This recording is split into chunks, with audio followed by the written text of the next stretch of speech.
Iran বনাম Israel যুদ্ধের সর্বশেষ মজার খবর নিয়ে হাজির হয়েছি আমি আপনাদের চিরচেনা। খবরের শুরুতেই থাকছে শিরোনাম। ইরানের ভয়ে আতঙ্কিত ইসরায়েলের মিসাইল। ডেঙ্গু মশার আঘাতে বিধ্বস্ত ইসরায়েলের দুটি ক্ষেপণাস্ত্র। সান্ডারভাবে ভেজাইলের মার ঠ্যাং ধরে টানাটানি।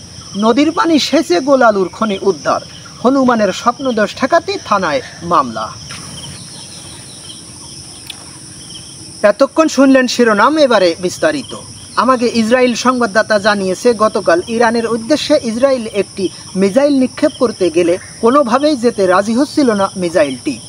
বারবার চেষ্টা করেও মিসাইলটিকে পাঠাতে পারছে না ইরানে। আমাকে সংবাদদাতা আরও জানিয়েছে, হাতে পায়ে ধরেও কোনো মিসাইলকে ইরানে পাঠাতে পারছে না ইসরায়েল। গতকাল পাইচরমা ফাতাকুড়োতে যায় বাঁশবাগানে দেখতে পায় একটি বিরাট গোলালুর খনি।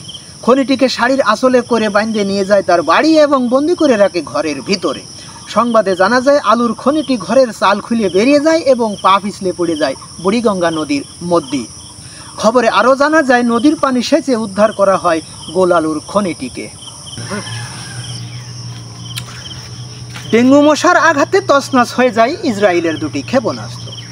আমাকে সংবাদদাতা বলেছেন, ডোনাল্ড ট্রাম্পের অনুরোধে দুটি মিসাইল ইরানে যেতে রাজি হওয়া মাত্রই ইরানের উদ্দেশ্যে দুটি ক্ষেপণাস্ত্র নিক্ষেপ করে ইসরায়েল।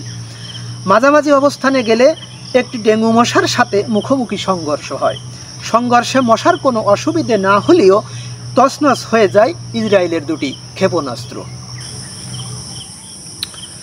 সান্ডারভাবে রাতের বেলা ঘরে ঢুকে ভেজালের মার পা ধরে টানাটানি করতে থাকে এলাকার লোকজন।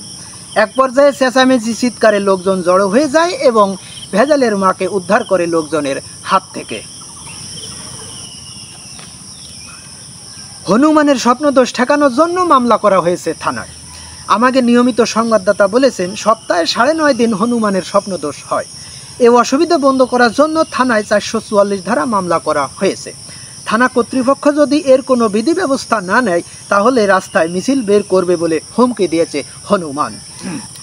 খবর এ পর্যন্ত। পরবর্তী খবর প্রচারিত হবে সকাল 12:30টায়।